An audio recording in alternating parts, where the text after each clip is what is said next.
Welcome to Association Rockstars, where we hear about the journey and insights of amazing association executives and partners who are building the association industry of tomorrow. My name is Lowell Aplebaum. I'm the CEO of Vista Cova, where we partner with organizations on vision, strategy, and facilitation. And it's my absolute pleasure to have with me today my colleague, my friend, my fellow class sibling, I guess, Stefanie Reeves FASAE CAE. Stefanie is the Deputy Chief of Public Policy and Engagement with the American Psychological Association. Previously, she was the Executive Director of the Maryland Psychological Association. She's a member of ASAE. She was named a Fellow of the Association in 2020, and she served on the board from 2018 to 2021.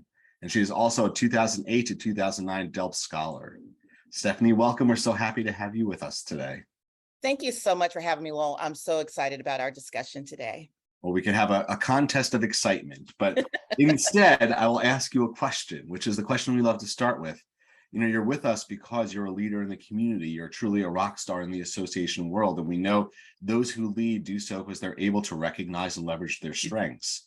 I have 3 little ones at home. We talk about superpowers all the time. So tell us, what's one of your superpowers? Well, I haven't perfected the ability to duplicate myself, so that's still on the horizon. But until then, I have to say I had to ask people what they thought my superpower was, because I think just getting up in the morning is good enough for me.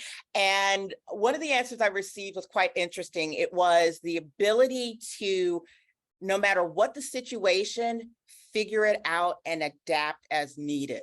And in thinking about my career and such, I've been in many different environments and thought, yeah, I actually have been able to kind of figure it out and maneuver through. So it's that ability. I don't have a cool name for it yet because I'm still working on duplication, but once I get that done, then I'll come up with a name and a costume and all that other wonderful stuff.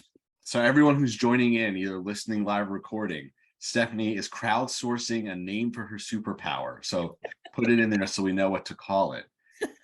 Keep it clean, though. Keep it clean. Keep it clean, as is appropriate for our community. I guess this is what I would ask though with that, Stefanie, is like this, it feels like 2 powers, right? It feels like there's a power within there to be able to recognize, assess, and understand a landscape.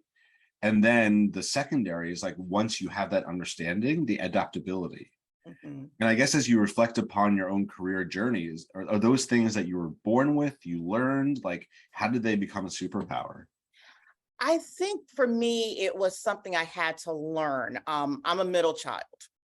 So I had to deal with an older sister and a younger brother, to me, which I think is almost the worst dynamic you can have as a middle child, because it's always, why aren't you more like your sister? And then your brother is the only boy. So there are things that they're able to do that you're not able to do. So it's figuring out, okay, where is my place? Yes.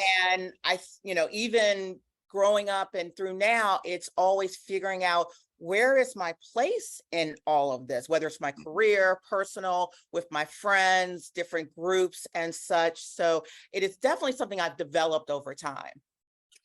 So I love that idea of like, where's my place? And I'll focus on the career aspect and perhaps also your deep involvement in volunteer life as well, because that you can hear in your journey of DELP Scholar and then member and board member and fellow. I mean, I have to imagine that's been a journey too.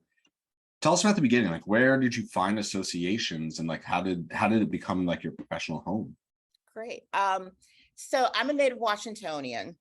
And that's going to mean something. Rare. That's rare. And rare, when I mean native, I mean I literally was born in the city of Washington, not Maryland, not Virginia, DC. Some people get that wrong, but no, I was born in DC. I feel like you should have a badge on LinkedIn for that. I should. They should really do that. My hospital, the hospital I was born in, unfortunately, it's now a condo, but that's DC. But so when I was a junior in college and I went to GW, I did an internship with a woman that had her own association. Oh. And her association, she used to work at NIH, and she represented women who worked at NIH. And it was a small membership group. And one of the things we got to do during that summer was go to Capitol Hill, and we actually did a briefing. And I had no idea what any of this was. And so I found out that it was government relations. And I thought, well, this is interesting, because my career trajectory was supposed to be employment lawyer. But I got talked out of law school, and now this just kind of fit in perfectly. Yeah. My first job out of college was as an assistant to a government relations director for a nonprofit association based in DuPont Circle. And literally, it just started snowballing because I started learning more about different aspects: lobbying, political advocacy, political action committees, and literally started as an assistant and went through a number of different associations. And what I loved about associations was, even though I had a really specific role, I was able to learn other aspects of the association and was able to participate in different things. So even if I was, going to Capitol Hill on behalf of my boss or attending a coalition meeting, I was also able to learn about grant management and our members and member engagement and governance. So it gave me this kind of, broad breadth of knowledge that I wasn't able to probably get in a for-profit space. So literally just continue through different jobs, and again, getting all aspects of the association space, and to where I am now, literally started from the bottom and now I'm here. So I know along the way, I mean, from leaving the legal potential path, your at least past few organizations have been psychological focused in nature, right? Is that a place of just, you fell into it and so one step led to another, or is that field in particular something that speaks to you? Like, what was that? I think it's both. So it really, I was previous with ASAE, where I think a lot of people know, or if you don't, it's American Speech Language Hearing. That's where I became a DELP Scholar and got my CAE. And interestingly enough, I managed our political action committee, and one of our public member was someone who ran the government relations one of the government relations offices at APA. And it was at actually an ASAE conference, and I hope Arlene's not on, but she'll be. I think it'll be okay. But actually, it was during an ASAE conference where I was asked and approached about a position at APA, and I said, I'll take a look at it. I have been with ASAE for 10 years, and it's a wonderful organization. And the downside of a wonderful organization is that people don't leave, so advancement opportunities aren't always there. So at that time I said, I'll take a look at it, and then just was hired. And it has become a really interesting journey in learning more about mental health, having the experience with family and friends on mental health. And it's become a passion. And along with my advocacy work, from APA to MPA, and now back with APA. Yeah. Do you find that colleagues that you are friends with or work with, like that intersect of passion and interest in the association world, do you find it something that's oft that you find that those that your colleagues in the association world also have this bent towards finding like a subject matter that they're interested in their organizations? I think it depends on the person. And I think it's unfortunately probably a rarity, because we do what we do because we have to love what we do.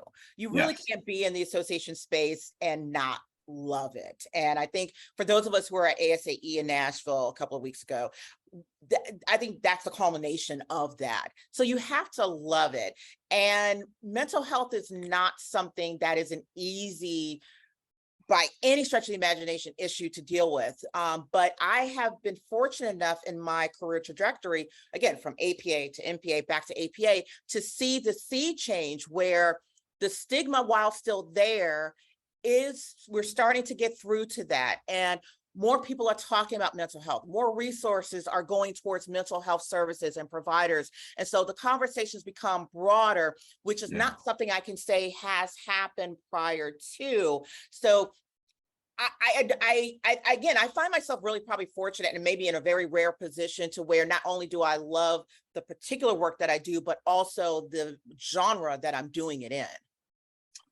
So in terms of love the work that you do, I want to go over to your volunteer life for a moment. It sounds like the DELP experience, gosh, 14 years ago, 13 years ago, looks like. A little bit ago. When I was 5. A moment ago when you were 5. Was that your entree into ASAE? I mean, it looks like ASAE has been a community for you in the journey, even just like your energy when you talked about being an annual this year. Yeah, I actually became a member in 2004. Ah. So it was about 4 years of just trying to really kind of figure out what that looks like. But and my DELP journey wasn't even that easy either. I applied 3 times. The first time I did not get through the internal process within ASHA. The second time I was not selected. And I remember distinctly the head of the GR department at ASHA asked me once again, hey, do you want to apply for DELP? And I remember, and that's for the class of 08, 09. And I remember telling him, if I do not get in, I'm not applying again. I'm just not going to do it. But I am a firm believer, anybody who knows me knows that I'm a firm believer in that things happen for a reason in its appointed time. Yes. So it was meant for me to get in that class. And for people to, just to kind of get a perspective on what this DELP class is, my DELP class includes Sean Boynes, Stephen Stout, Allison Heron, Mariana Bonney, Eloise Altoro, and I'm sure I'm forgetting other people, and my apologies if I am, but Pam Silas, a group of just dynamic association professionals in this field. And so DELP was, for me, the first time in my career that I was surrounded by people that knew exactly what it was like to be the first or the only. Yeah. So having that cohort to vent to commiserate with, to cry with, to laugh with, was opened so many doors and opportunities for me in the association space. I would not be where I am, literally and figuratively, if it wasn't for DELP. So let me ask, as we go sort of along your journey there, what was the journey of getting on the ASAE board? What was that experience like, right? I mean, I think everyone who's a member is incredibly grateful for those who serve and leading the organization. And like every organization, what board service actually is very different on the outside in terms of what it may look like or not, right? What was that experience like? It was probably the most unique experience I think anybody who's ever served on the board could have, because, and I will say, first and foremost, quite frankly, I wasn't thinking about board service. And I remember being at ASAE in Toronto, here you go, back again with ASAE annual, and 2 people who do not know each other, but I know, introduced me to others as a future board member. And this was the first time I had heard that. And I'm like, where is this coming from? But again, things happen when it's supposed to at a point in time. So I said, you know what, if it's being put out there in the universe, why don't I pursue it? And Vicki Deal-Williams, who's now CEO of ASHA, I talked to her about it and I said, should I don't know. She was like, do it. I was like, why not? Do it. And so I applied for the board, and, really talking about my experience and working with, as executive director of the Maryland Psychological Association, the small staff association, a state association. So I was a member, I was a type of member that I don't see a lot of in our space. Quite frankly. So I felt that I distinguished myself enough to where I think my application will get some attention with no expectations, because I know, like with a lot of things ASAE related, it's so hard to get in on the first try. And I remember I was coming back from a meeting, and Vicki called me while I was out. And I remember my coordinator said, oh, you got a call from a Vicki Deal-Williams. And I was like, oh. And I called her back, and she was actually on vacation, and she said, oh, I just have to tell you, you got in. And I was like, what? I got on the board? How? And she's like, because you were dynamic, you had a great application. So, but I remember, but I came onto the board at the time where it was one of the last boards that John Graham served on before he passed. So I was on the board when John announced his illness, subsequently passed away. which then prompted Susan Roberson's interim, Right. and then the search for a new CEO. Wow. And then COVID. And COVID. and COVID. And right. then COVID. And then COVID. So when I tell you that it's probably the most unique experience that anybody who's ever served on the board would have, it really has. And we had phenomenal, dynamic leadership at that point. And I learned so much that I was able to take back to my own organization. And I strongly encourage any ASAE member, if you're thinking about the board, do it. Find me and I will tell you what that experience is like, the nitty gritty of it. But it was one of the most worthwhile experiences I've ever had as a volunteer. I love that. You know, you've had so many distinct leadership roles. I guess I would ask, as you look to the future, what do you think those that are aspirational and becoming better, deeper, more involved leaders in the future, where should they be looking to learn? Like, what skills should they be looking to develop? There's a lot. Empathy definitely is one. We're in a very different climate than we have ever had. And folks are struggling. And it's not just, I think when we think about people struggling at their jobs, we think about maybe, mid-level, maybe, admin staff or customer service. People are struggling across the board, CEO and on. So that having empathy is going to be key. Also, I think we have to approach going forward with a boldness that we have never experienced before. We talk about bring your authentic selves to work, but there's still, let's remember, there's still organizations that are not comfortable with that.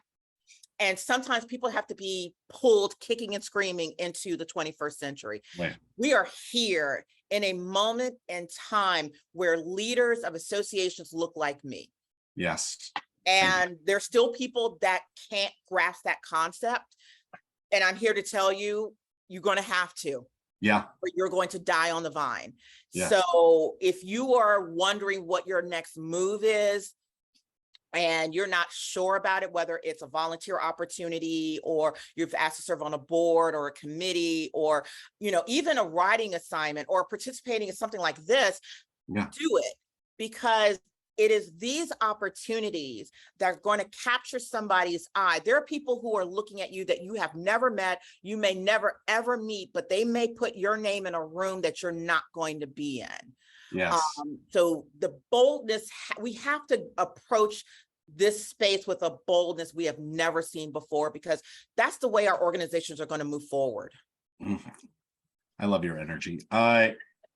So I know time's getting short. I want to ask one more question before we get to the last one. You talked about in the beginning of that answer that, the time of reconciliation of what we need versus knowing what you're asking for and embracing it and championing it, that those that are on the journey of that time of adaptation, that's tiring, right? Like trying and having to go through change is tiring. How do you refill your well? Like for you, how do you keep you have an amazing energy. How do you keep your energy up? Coffee. And I'm not even a big coffee drinker, but I will drink it if I need it. Red is helpful. It's one of I love this color, so it gets me up. Having your tribes, and I say that plural purposefully, because in this association space, there are going to be different groups that you are going to engage in. And, the tribes that keep me going are, BBI, shout out to BBI, and BBI know who they are and they're watching, hopefully, or we'll watch it again. BBI has gotten me through the pandemic and where we are now. And if it wasn't for this particular group of women who I met through DELP, I would not be again. I don't know where I would be in terms of my mindset and my energy. My DELP colleagues, my GR colleagues, my broad association community. What has helped energize me right now, in addition to those, is going to ASAE Annual, because let's face it, beyond being zoomed out. Yes. There is nothing like seeing your colleague standing right in front of you and having that conversation.